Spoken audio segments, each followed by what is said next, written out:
I did not expect a transmission from my former colleague, Inquisitor Vulpar.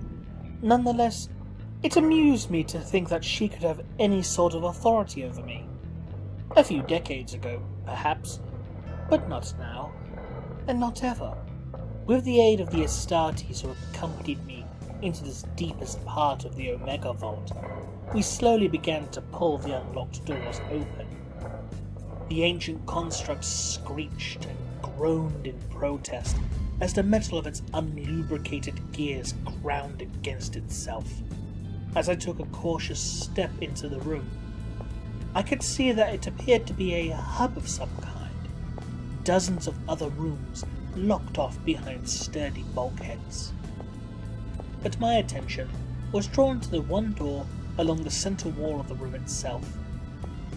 This door was already unlocked, with light emanating from within.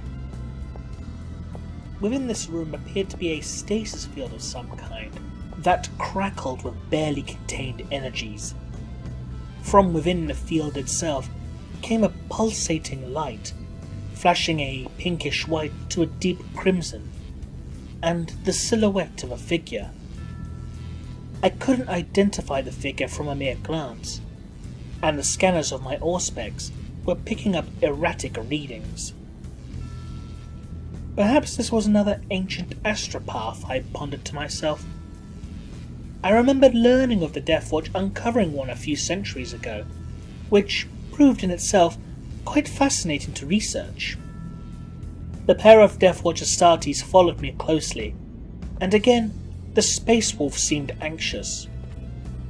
I found that in itself to be highly amusing, due in part to the wolf's own nature being quite the opposite.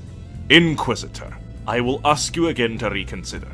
At least allow us to prepare a kill team if you remain unwilling to allow the Ordo Hereticus to join you in your examination. I slowly turned my gaze to the Astartes. Vulpar is a fanatical zealot. With everything you and your brothers have uncovered here thus far, she would be more than eager to see you all burn for possession of heretical artifacts. But this is an inquisitorial fortress, as well as an Astartes monastery. She would have no right to do so. Do you really think that will stop her? I then paused. For a moment, I thought I could hear a voice. Help me.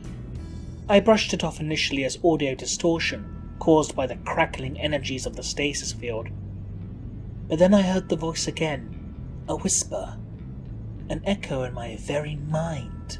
Please help me. I then turned back to the Astartes. Very well. Organize a kill team and be quick about it. It frustrated me to no end, but I haven't lived as long as I have by taking risks. As the Astartes left the chamber, the voice called to me again. You seek knowledge, don't you, Remleiz? It took me by surprise that this voice knew my identity. Once again I turned my focus upon the stasis field. The figure that was once in a fetal position had now changed. It appeared to be standing upright. That sort of thing should not be possible within a stasis field. I approached it and began to examine, taking notes as I did. I then noticed that on the pedestal that supported the field were dozens of purity seals, and that on most of them the wax had cracked, turning from a once glorious red to a dull reddish brown. How do you know my name, creature? I know many things. The figure began as it started to move, almost swimming in the containment field. I then realized what this creature was. It was a Netherborn, a demon.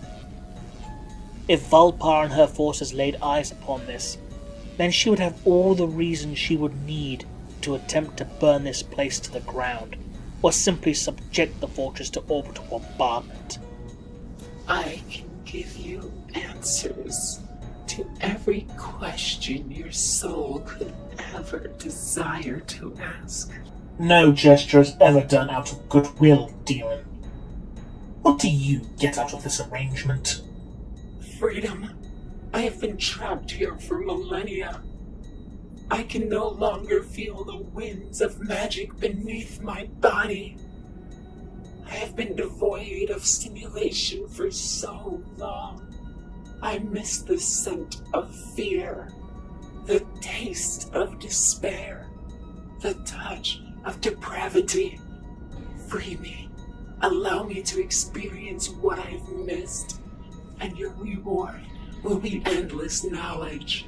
I stepped closer as this creature placed its hand upon the bubble of the field. I cocked my head and smiled internally. And why should I trust you? I know your kind well, Demon.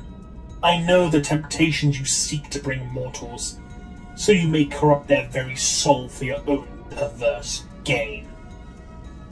Why would I lie? You mortals cannot understand the agony of being contained here for centuries. A state you would call living death. Only your God Emperor would know of such torment.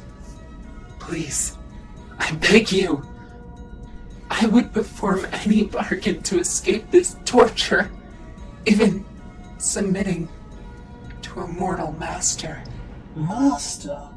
I turned my back to the stasis field as I reached into my robes and grasped a purity seal, the parchment having been soaked in the very tears of the God Emperor himself.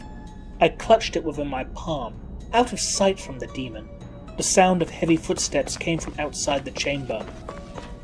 Ah, the Deathwatch kill team is finally ready, I thought to myself. Remleiz, step away from the console now!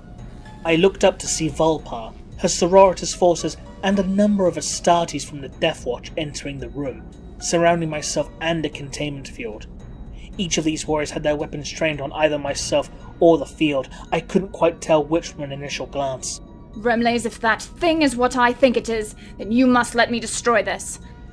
I demand that you submit to my authority at once. I still outrank you, Inquisitor. I growled at her, my servo arms whirring into life. Order Majoris or not, you cannot and will not think to order me around. An expectant hush then filled the room, as the final seal on the containment field cracked and broke.